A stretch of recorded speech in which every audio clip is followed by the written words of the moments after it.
noite! Sejam bem-vindos a mais um Soma Live. É muito bom ter você aqui com a gente. Hoje nós vamos ter um convidado especial, falando um tema muito importante, então fica ligadinho aí. Mas é claro que a gente vai começar, como sempre, com o nosso momento de louvor, tá certo? Então, Mari, pode orar para a gente começar? Claro, vamos embora. Gente, onde quer que você esteja, queria pedir para você acalmar o teu coração, se livrar um pouquinho dessas distrações que nos rodeiam, porque esse é o tempo que se fala hoje, o tempo em que a gente busca Deus, busca a sua palavra, a sua verdade, e é para isso que a gente está aqui, é para isso que você está aí, é para isso que a gente se junta nessa rede aqui online de comunicação, para ser mais uma forma da gente estar em comunhão, louvando e engrandecendo o nome de Deus. Senhor, nosso Deus, nosso Pai, a gente gostaria de te agradecer por esse momento, Deus, por esse privilégio de poder conversarmos, podermos cantar sobre Ti, lembrar das Tuas boas obras, lembrar de quem o Senhor é e de tudo aquilo que o Senhor tem feito nas nossas vidas, Pai. Eu te agradeço porque o Teu amor é incrível e porque o Senhor nos promete coisas tão maravilhosas e que não se comparam a essa terra, Pai. Muito obrigada porque o Senhor quebranta os nossos corações e faz com que a Tua paz reine sobre nós, Deus. Eu te peço que conduza esse momento de louvor, esse momento de conversa, Pai, e que tudo que a gente fizer, tudo que a gente falar, tudo que a gente pensar, não só nesse momento, mas em todos os outros, seja para a Tua honra, para a Tua glória e para o Teu louvor, Deus. Em nome de Jesus, amém. Amém.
E na terra estão em suas mãos, estão em suas mãos. Teu nome a cada estrela, perfumes, texturas, as cores, os sons, é a criação revelando a glória do eterno Deus.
e na terra, com soar de suas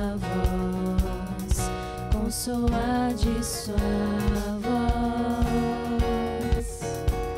Teu nome a cada estrela, perfumes, texturas, as cores, os sons. É a criação revelando a glória do eterno Deus, eterno Deus.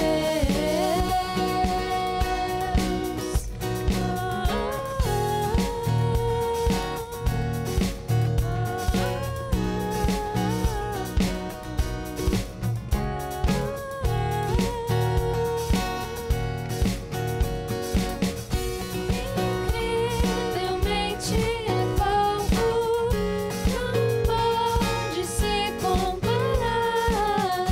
A glória que está guardada pra nós. Ainda é só o começo. Experimente a jornada. Tem muito mais esperando por nós.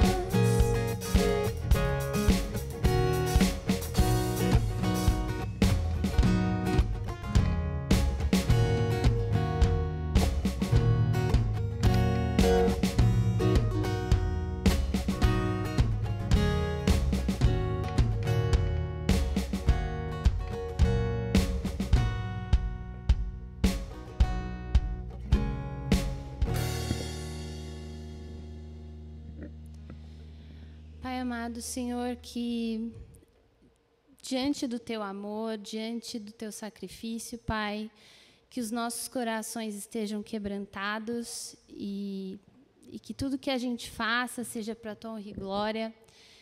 Em nome de Jesus. Amém.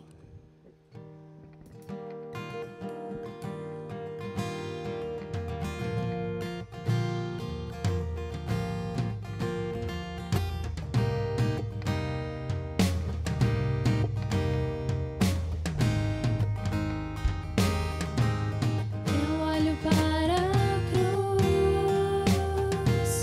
e para a cruz eu vou. E se eu sofrer participar, a sua obra vou cantar. Meu Salvador na cruz mostrou o amor do Pai, o justo Deus.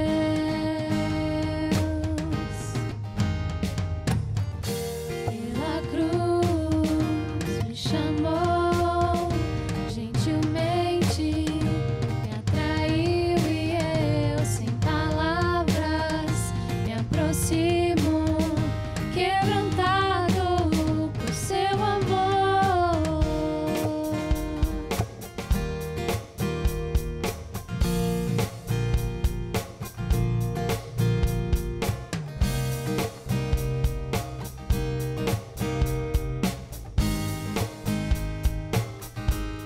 Imerecida vida, de graça recebi, por sua cruz, da morte me livrou, trouxe minha vida, eu estava condenado, mas agora pela cruz eu fui reconciliado.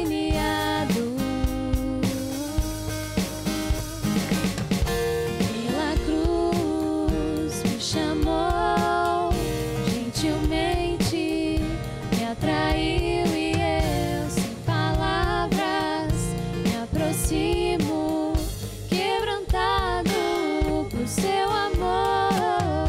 Pela cruz me chamou gentilmente, me atraiu e eu, sem palavras, me aproximo, quebrantado por seu amor. Impressionante é o seu amor.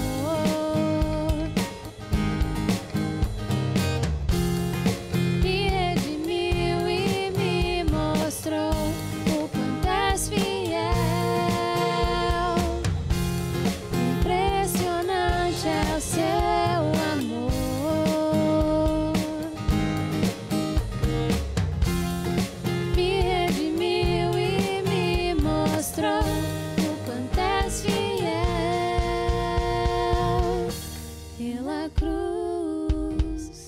chamou, gentilmente me atraiu e eu, sem palavras, me aproximo, quebrantado por seu amor, pela cruz me chamou, gentilmente me atraiu e eu, sem palavras, me aproximo, quebrantado por seu amor.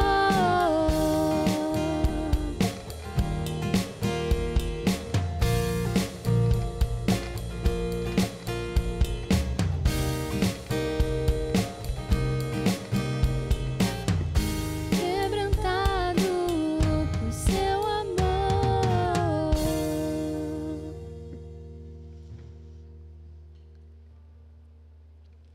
E esse amor que nos constrange, esse amor que nos promete não só a salvação para a vida eterna, mas também promete uma caminhada acompanhada com Deus. É esse amor que se demonstra a cada dia nas nossas vidas, nos trazendo a paz. E eu gosto muito de pensar sobre a paz, né? Porque a gente vive num mundo tão cheio de problema, tão cheio de coisa, tão cheio de dificuldade, tão cheio de intranquilidade, que eu acho que estar com Deus é como estar num oásis, naquele oásis de tranquilidade que você encontra no meio do deserto, que não poderia encontrar de outra forma se não fosse pelo Espírito Santo, se não fosse pelo Filho do Senhor. Então, acho que a gente precisa aprender a valorizar mais esse espaço de paz, assim, né, que a gente não busca, mesmo no meio da nossa correria, no meio das nossas dificuldades do dia. Deus é o Deus que faz a paz reinar. E é sobre isso que a gente vai cantar agora.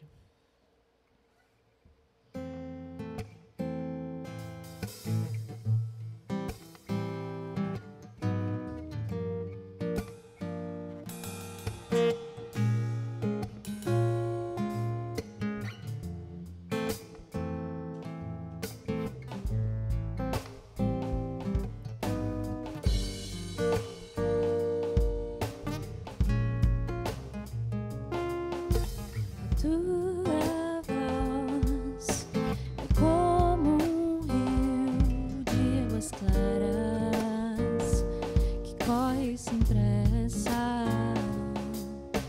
Ouvir o teu falar é como ser invadido pela luz do sol, ilumina como um farol minha alma escura, vazia, sem calma.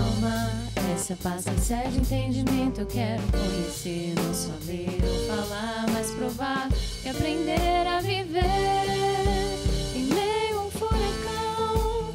No meu inquieto coração é só o vento ouvir teu falar pra tudo se acalmar. Minha alma reconhece quem tu és, dono dos momentos e das estações do meu caminhar. Faz a tua paz reinar.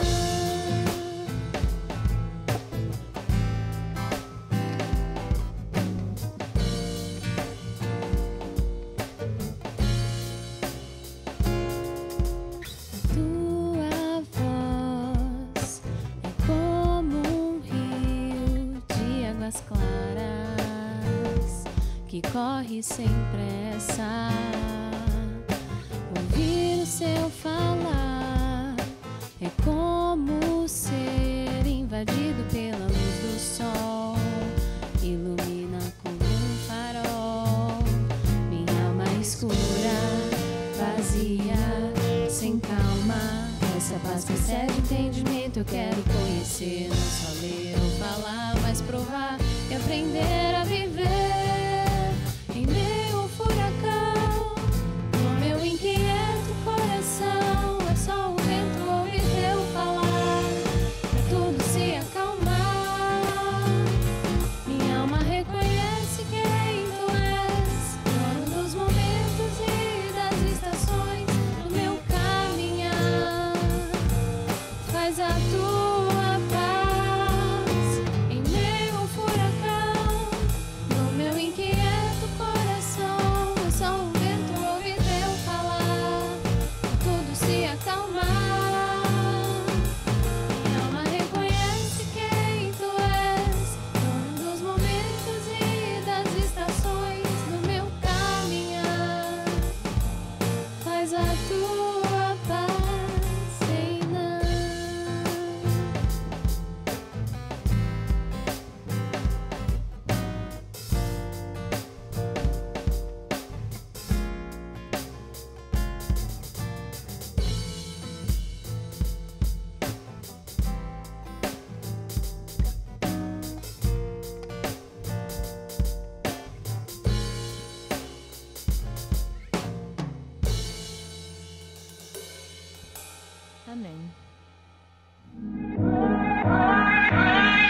concorda que para chorar com um amigo você tem que conhecer a causa e sentir a dor dele? Escutar, ser compreensível ou mandar uma simples mensagem pode ser a maneira mais eficaz de trazer seu amigo para perto de você.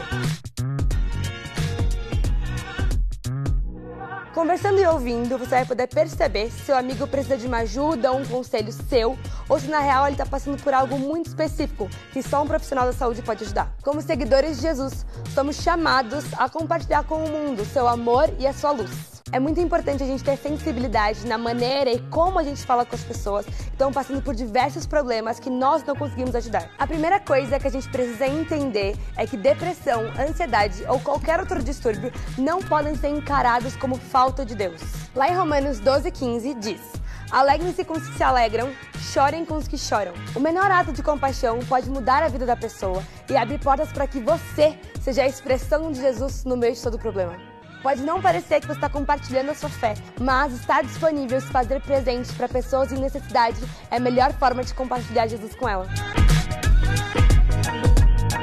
Fala galera, sejam muito bem-vindos a mais uma Soma Live.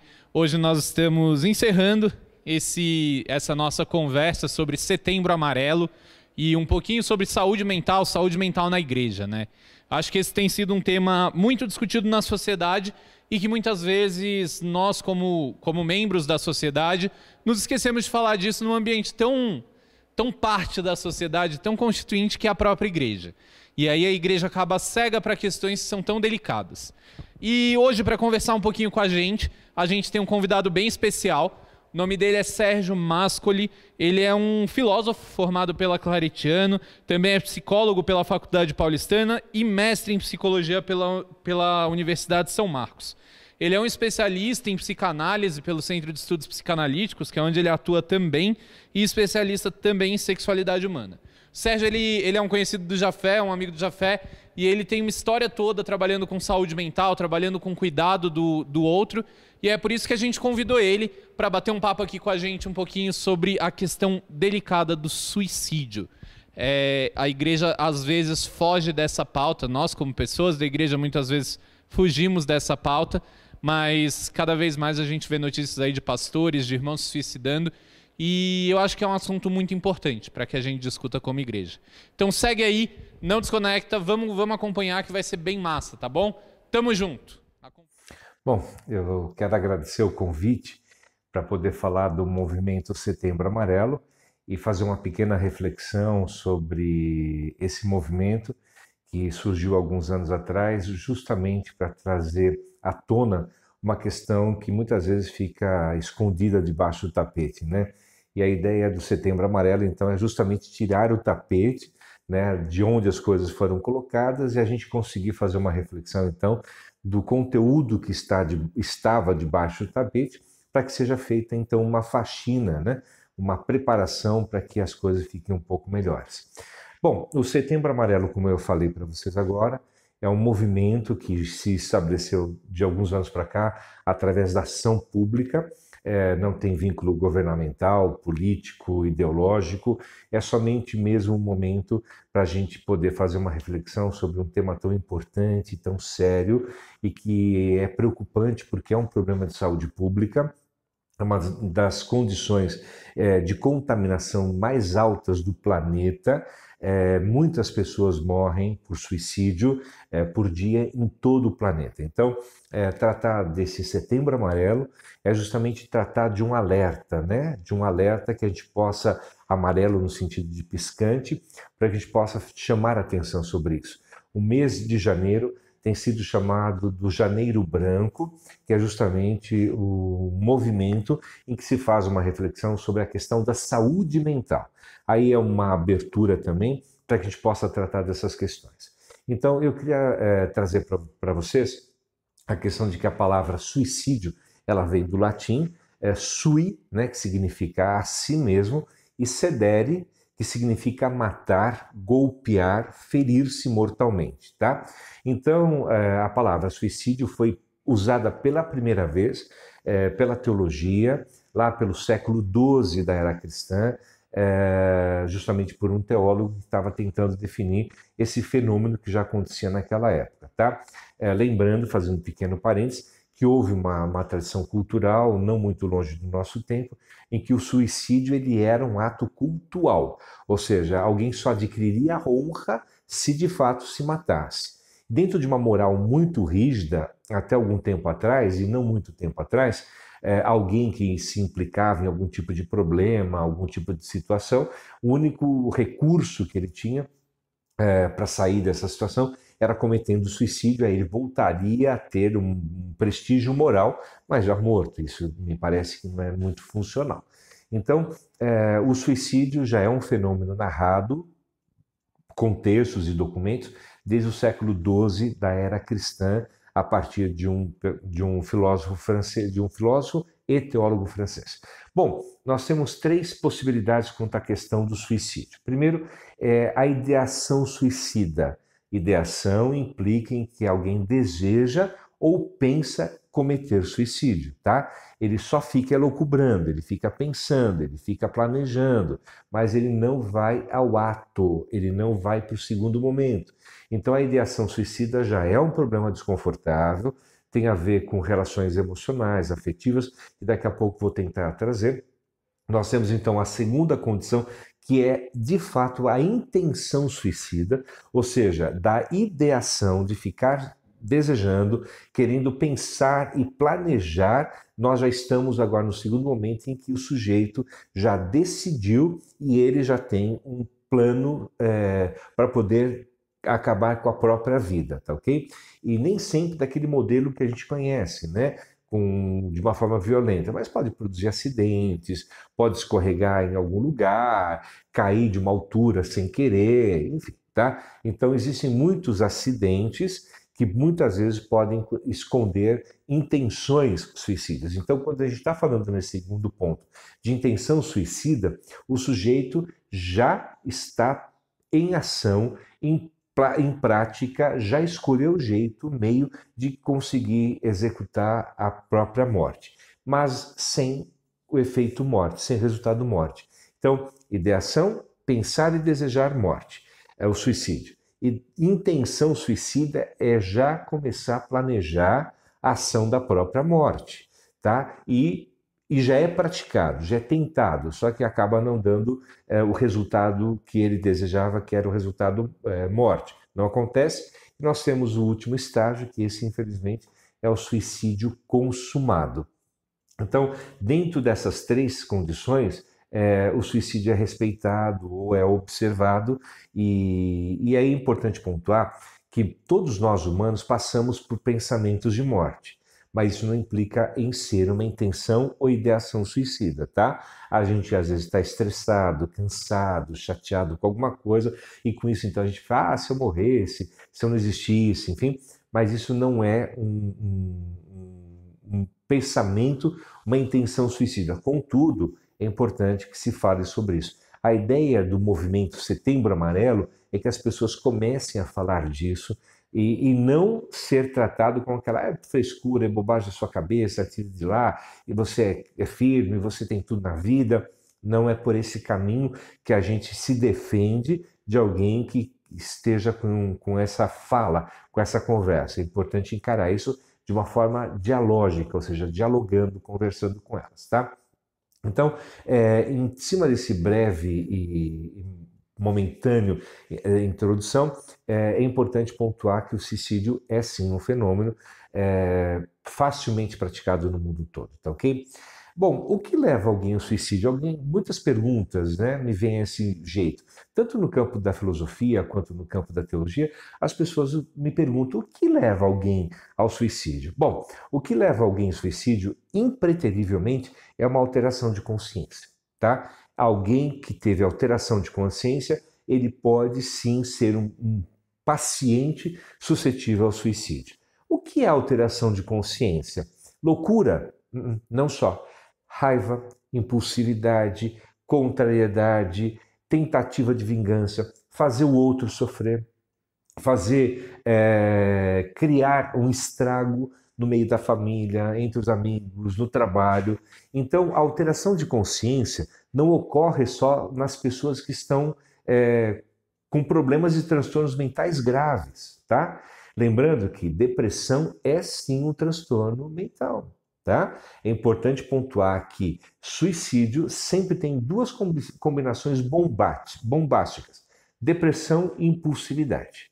Tá? Toda vez que houver uma depressão e houver um ato que starte uma impulsividade, esse sujeito pode partir para o suicídio sem ter, às vezes, pensado num daqueles 3 pontos que eu falei, justamente a impulsividade. Então, o que leva a isso tem a ver com essas questões de alteração de consciência, lembrando que a alteração de consciência nem sempre tem a ver com algum problema de saúde mental, como a depressão, por exemplo, ou a ansiedade, às vezes irritação, nervosismo, alguém frustrado, chateado, como eu falei, ele acaba partindo para o ato sem se dar conta de que fez isso, tá ok?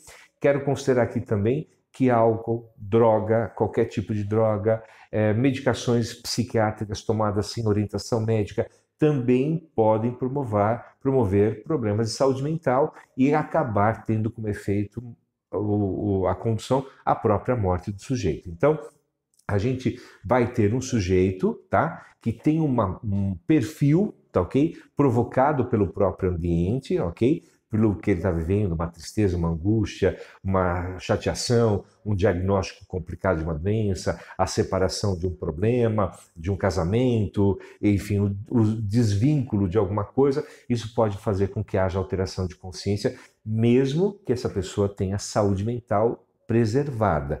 E aí o fenômeno surpresa, né? Porque muitos que cometem esse tipo de situação acaba ficando muito confuso. Houve um suicídio ocorrido há uns 4 anos atrás, de um rapaz que estava brigando com a namorada no celular, e brigando, xingando, e aí ele disse para ela: você vai se arrepender muito do que você está fazendo comigo. E se jogou na frente do trem. Tá? Ele tinha ideação suicida? Ele tinha intenção suicida? Não propriamente dito, mas a raiva, a fúria, a frustração da conversa que estava tendo com a namorada e o castigo, né, que impôs a ela, porque tecnicamente ela é culpada, não é? Mas ela é tecnicamente culpada de ser a autora, né, ou a motivadora do suicídio desse rapaz. E foi um suicídio muito complicado, porque isso ficou gravado na conversa, isso pode ser tomado e, de fato, foi descoberto isso, tá? Bom, pessoal, existe uma outra questão que me fazem, né? Como identificar uma pessoa em risco, né? E como que a fé pode ajudar essa pessoa? Queridos, é o seguinte: identificar uma pessoa em risco, você precisa ser observador, tá? Então, quem vai poder identificar é alguém que observa, tá? Normalmente, profissionais de saúde mental, filósofos, ministros, eles têm uma habilidade natural, dado a própria formação, a poder identificar isso. Um leigo geralmente não tem, mas ele tem que usar o bom senso. Tá? Quando há assuntos repetitivos, quando há questões faladas, ou quando a pessoa se queixa muito de que está frustrada, está cansada, está chateada, que a pessoa não aguenta mais, são momentos em que um leigo também tem que considerar a possibilidade de que essa pessoa esteja sofrendo uma alteração mental e que não tenha propriamente ainda uma intenção suicida, mas já desenvolvendo uma ideação suicida. E aí, então, um intercurso de uma conversa. E aí se comprometer com essa conversa. Não é só falar: eu vou mandar você para o psicólogo, vou mandar você falar com o pastor, vou mandar você falar com o filósofo. Não. Você falar com essa pessoa. Mas é meu filho, é minha mulher, é meu marido, é meu irmão, é meu vizinho, não importa.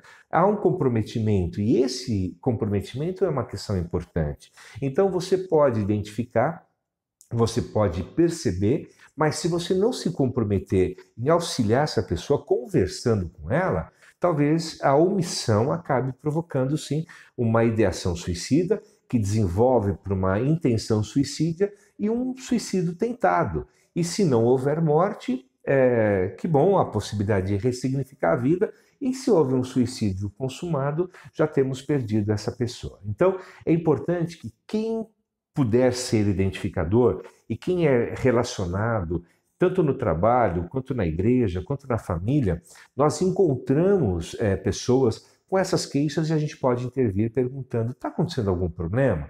Eu posso ajudar em você em alguma coisa, mesmo sendo leigo. Aí você pode consultar pessoas, amigos. Sempre alguém conhece um psicólogo, sempre alguém conhece um filósofo, sempre alguém conhece um teólogo que pode auxiliar, alguém um pouco mais importante pode auxiliar nessa questão, tá ok?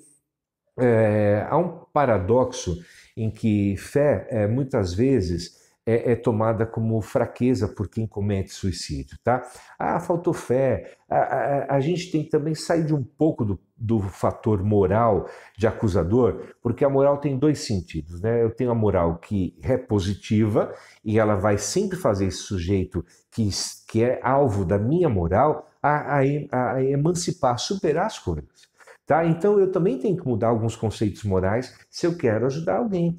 Ou que eu, tendo fé, esteja passando alguns problemas onde a moral negativa vai me cobrar, vai pesar mais, vai me criar um problema e às vezes o único recurso possível será então sair do jogo. E sair do jogo pode ser suicida. Então a gente tem que pensar que existe a moral positiva, aquela em que eu perdoo, dou segunda chance, eu converso com a pessoa, tento entender o lado dela, empatia. Empatia é se colocar dentro do pathos. Pathos, a palavra patologia, vem de paixão, de sofrimento. Então, toda vez que eu tenho empatia, eu estou entrando dentro da dor do sujeito. Eu estou entrando dentro, tentando compreender o que aquele sujeito está vivendo. E não partindo do pressuposto, vai para o inferno, vai morrer, tem que abandonar, tem que jogar fora, tem que matar. Tá? Não é por aí, porque essa moral negativa é uma moral legalista punitiva, que ela leva à morte. Se não a morte real, no caso do suicídio, a morte moral. A pessoa é extinta, ela é excluída de um grupo. Quando eu penso na moral positiva, eu estou pensando em alguém que tem uma dificuldade, está passando por uma questão na qual ele precisa de alguém que o compreenda. Simplesmente isso, que alguém possa compreendê-lo e ajudá-lo. E aí então eu tenho que olhar as pessoas ou olhar a mim mesmo com uma moral positiva, tá? Lembrando que moral é uma coisa que se constrói no grupo social e a gente escolhe padrões entre valores negativos e valores positivos. Para eu poder sair da minha moral e chegar na moral do outro é a palavra empatia. Eu tenho que ter empatia por essa pessoa ou pelas pessoas de uma forma geral, né? E é óbvio que quando a gente pensa em fé, a gente está pensando na fé que emana do sagrado, do divino, da transcendência espiritual. A fé é fundamental para que alguém consiga vencer tanto a ideação suicida quanto a intenção suicida, tá? A fé é a firme certeza daquilo que se espera, mas ainda não se vê. O que eu trago para essa questão da fé? A certeza, a convicção da lógica, a convicção da inteligência de que as coisas vão melhorar, tá? De que as coisas ruins hoje vão melhorar. Eu posso não ver nenhuma luz no fundo do túnel, mas eu posso imaginar que o fundo do túnel seja uma curva. Então, se eu estou no fundo, estou iniciando uma curva e eu olho para frente, não tenho luz nenhuma, eu posso imaginar, puxa vida, lá é uma curva. E quando eu virar a curva, eu vou ver a luz no fundo do túnel. O túnel nem sempre é reto, tá? Ele pode ter ângulos de 90 graus, como ele pode ter uma curva, tanto acentuada à esquerda ou acentuada à direita. Então é importante que a gente possa entender a fé como uma possibilidade de ver uma luz quando ela não existe, tá? Mas ela não existe aos meus olhos, nos olhos humanos, mas na lógica, na capacidade intelectual, na capacidade de transcendência com Deus, a gente pode encontrar um caminho mesmo que não haja luz. Até porque Jesus disse que ele é a luz do mundo. Então, eu gosto muito de pensar que a certeza das coisas que se espera e não se vê, elas serão iluminadas pela própria palavra de Cristo, a própria luz de Cristo, tá? Agora tem a questão de cristãos que cometem suicídio, né? Já ouviu falar isso? Já ouviu falar de ministros, de irmãos e irmãs que cometem suicídio mesmo sendo cristãos? Aí eu posso trazer para vocês a ideia de que o sofrimento, a questão da alteração da consciência foi muito mais alta pelo estresse, pela pressão, pela cobrança, por alguma questão que a pessoa não consegue compartilhar, não consegue dividir, e aí esse suicídio é uma surpresa para todo mundo, porque todo mundo fala, mas como aquele irmão, aquela irmã, aquele pastor, aquele missionário, aquele reverendo cometeu suicídio, né? Pode acontecer, porque todos somos submetidos a mesma condição, aquela condição do bem e o mal que nós herdamos, né, de Adão e Eva, depois da perda da inocência. Então, toda a mente humana, ela é em si só bipartida, tá? Entre o bem, que é a essência da criação, e o mal, que é justamente a essência da desobediência ou da perda da inocência, tá? Então, a gente pode usar princípios de fé, tá? Não só contando com a fé das pessoas, mas a sua própria fé, de que Deus pode usar a sua fé para ajudar a outra pessoa a superar essa condição, tá? E aí vem uma outra questão que muitas vezes, recorrentemente, me perguntam: o suicídio e a igreja, né? Como tem sido essa relação histórica? Como a igreja tem refletido e cuidado dessa questão? Queridos, esse é o ponto. Lembra que eu falei para vocês que a primeira vez que a palavra suicídio aparece num tratado teológico / filosófico foi feito por um teólogo no século XII da era cristã? Já era um problema da igreja. Já era uma questão que acontecia na igreja, tá? Já era uma situação comprometedora da igreja. E quando a gente está pensando no 12º século, nós já estamos pensando 1.200 anos após Jesus, onde o cristianismo está solidamente colocado. Tudo bem que está aí sobre a égide da igreja romana, mas o cristianismo estava solidificado. Mas ele tinha uma moral muito difícil, né? Uma moral muito punitiva, tá? Uma moral muito cobradora, onde o ser humano não tinha um valor pessoal, antropológico tão acentuado. E ele era submetido muitas vezes a pressões, tá?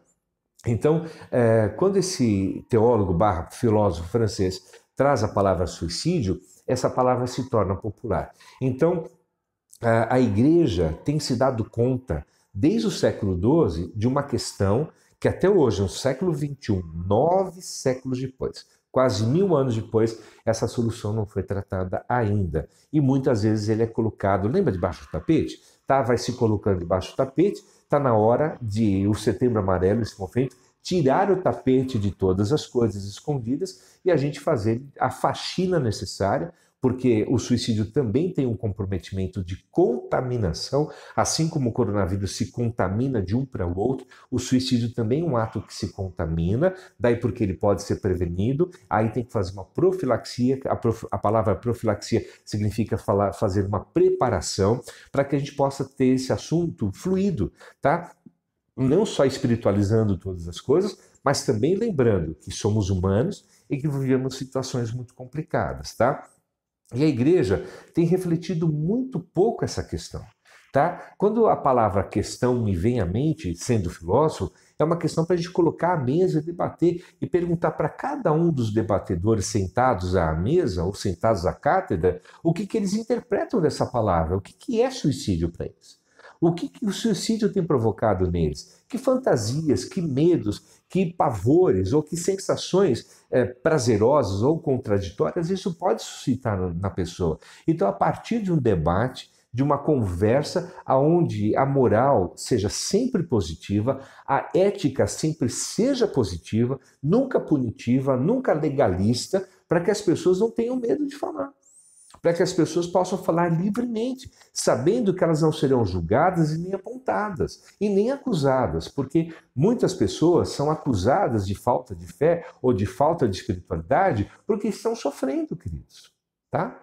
E quando a Igreja de Cristo não consegue compreender que uma pessoa que sofre está dentro de um corpo humano, dentro de uma situação psicológica, psicossocial, no ambiente social, é óbvio que ela vai ter sofrimento, tá? Daí porque Paulo fala em Romanos 12, transformados pela renovação do vosso entendimento, do vosso pensamento. Daí porque Tiago 5,16 fala confessai com os outros. A palavra confessar não é só porque fez coisa errada, não é a ideia do confessionário, lá, como a gente viu da Igreja Romana, ou praticada pela filosofia desde Empédocles, 5 séculos antes de Cristo, mas a palavra que cura, né? A palavra dita com um parceiro, com um irmão, com uma irmã, com alguém que tenha boa vontade, que seja alguém com empatia, para que essa situação seja tratada e que essa pessoa possa, então, ser curada pela palavra. E aí eu quero trazer a ideia de que Jesus é Logos, Logos é palavra. E se Logos é palavra, Logos cura. Então, a ideia desse confessar em Tiago 5,16 implica, fala do seu sofrimento, fala da sua angústia, fala da sua frustração. Não é para ficar lamentando, que tem pessoas que criam hábitos de lamentar, lamentam o tempo todo, tá? Isso é um hábito aprendido, a gente tem que aprender a mudar esse hábito e compartilhar necessidades focadas, objetivas, para que elas possam ser tratadas. Porque aquele que é murmurador, aquele que é lastimador o tempo todo, ele criou um hábito, ele condicionou a mente dele e não percebe, não vive a renovação da mente. Tá? Daí porque se prega tanto, estuda tanto, daí porque se ministra tanto, faz tantas reuniões, inclusive do movimento do Setembro Amarelo, colocando esse tema à mesa para que as pessoas falem livremente, tá? Na ideia de que a gente pode, de fato, propiciar a essas pessoas capacidade de autorreflexão e de superação. E aí alguém que murmura não vai nunca se ouvir. Tá? O tempo todo se queixando, ele não se ouve. E é fundamental que as pessoas passem a se ouvir, não só pensar, mas quando elas falam e se ouvem, o acesso neurológico dessas informações vão para outros lugares, né? E se distribuem entre o cérebro, e aí você começa a ter uma questão chamada ponderação e reflexão. Reflexão é ver-se no próprio espelho, né? E quando a gente se vê no próprio espelho, a gente encontra alguns resultados, tá? Então é importante a gente pensar nessa condição de que, de fato, a igreja ela é um veículo fundamental para a saúde espiritual, acima de tudo, porque lá as pessoas se convertem, saúde psicológica, porque elas recebem palavras novas que geram um novo repertório, ressignificam as coisas de uma forma diferente, o que era ruim se torna bom, bem como a Bíblia fala, o que matava não mata mais, o que minta não minta mais, enfim, tá? Quem faça fofoca não faça mais. Então a gente muda o nosso repertório e a partir de um repertório cristão, tá? A gente passa então a pensar de uma forma cristã e é óbvio que o Espírito Santo ilumina e vai consolando a gente nessa caminhada, tá? Então a igreja precisa refletir essa questão porque a igreja é um pequeno pedaço de toda a sociedade, tá? Assim como a escola, o trabalho é um pequeno pedaço de toda a sociedade. Só que o foco, o objetivo da igreja é justamente trazer para as pessoas um alimento espiritual e que elas possam, então, nesse alimento espiritual, serem nutridas, tá? Para que elas possam ter qualidade de vida, tá ok? No trabalho eu vou trabalhar, na escola eu vou aprender, enfim, as instituições, todas elas representam um pequeno cosmos, um pequeno microcosmos de todo geral. Então, na igreja, nós temos pessoas com ideação suicida? Temos, irmãos. Temos intenção suicida? Temos também. Temos suicidas consumados? Não tenha dúvida que sim. Muitas vezes alguns acidentes, tá? Podem representar a ocultação de um suicídio praticado, tá? Bom, seguindo para o final, me perguntam também, o suicídio é um pecado imperdoável? De onde vem essa ideia e como confrontá-la? Pessoal, a ideia de um pecado imperdoável tem traços bíblicos que diz que, 1 Coríntios, né, que aquele que destruir o templo do Senhor será destruído no final. Isso não implica só em suicídio, tá? Quem bebe, quem fuma, quem se coloca em risco, enfim, quem não trata, quem come demais gordura, quem come demais açúcar, tudo isso acaba sendo uma espécie de suicídio, né? De golpear. Lembrando que suicídio, a definição é matar-se, tá? Mas também golpear-se, tá? Se machucar. Então, só que esse é um suicídio que não é mortal, mas pode chegar a ser. Tá? Então, queridos, a ideia de que o pecado é imperdoável vem dessa interpretação litúrgica, tá? Que eu não aplico somente a quem comete suicídio, eu aplico a todos a que tem uma vida desregrada. Então, eu diria que não há pecado que seja imperdoável, perdoável, né? A não ser o pecado contra o Espírito Santo, tá ok? Todo pecado é perdoável, todo pecado tem a forma com a qual Jesus na cruz do Calvário pagou antecipadamente a nossa fatura, tá? Antes que eu comprasse qualquer coisa, o Espírito Santo já foi lá e o sangue de Jesus, a morte de Jesus na cruz do Calvário precisa de justificação, ele já comprou o meu pecado mesmo antes de ser praticado, tá ok? Então, por isso que ele perdoa a toda a humanidade dali para frente. Óbvio, tem o livre-arbítrio, tem as escolhas, tem a moral, tem a ética, acima de tudo tem a espiritualidade. Então, eu devo fazer boas escolhas sempre, tá? Mas não há pecado que não seja perdoado, exceto o pecado contra o Espírito Santo, tá? Supondo que alguém tenha cometido suicídio, essa pessoa poderá ser salva? Irmãos, eu não posso dizer porque não sou juiz, tá? Mas eu tenho certeza que temos um defensor, que é o próprio Filho de Deus, temos o advogado de defesa, tá? Que é o Espírito Santo, é o assessor de tudo isso, e temos um único acusador, que é o próprio adversário das nossas almas. Então, nesse julgamento que vai ter no trono branco, teremos todos ligados à ideologia do perdão, da graça, do amor, da regeneração, e temos somente um desse grupo que é de fato aquele que é considerado o pai da mentira, preparado para enganar. Então, se você conhecer alguém que morreu por suicídio, entenda pela esperança de que o julgamento do trono branco ainda não aconteceu, e quando acontecer, esperamos nós que tenhamos uma boa surpresa, tá?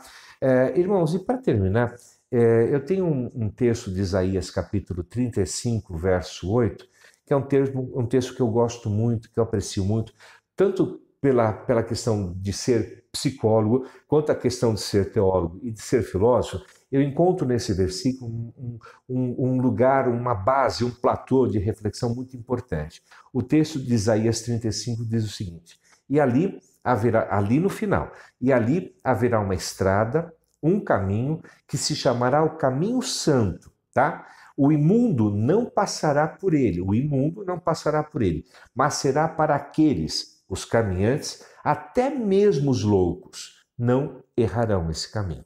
Então, esse texto de Isaías, que é uma profecia messiânica, está falando do final dos tempos, né? Que o imundo, ou seja, aquele que não lavou suas vestes no sangue de Jesus, que não foi perdoado, tá? Ou porque não buscou esse perdão em Cristo Jesus, tá? Esses não entrarão nesse caminho, tá? Mas que os loucos, né? Aqueles que não têm racionalidade, aqueles que perderam a razão, esses não errarão o caminho de Deus. Então, eu quero pontuar aqui que uma pessoa que comete suicídio, ela está, sim, com alteração de consciência, portanto, no estado passivo de loucura, e pela impulsividade poderá cometer o suicídio.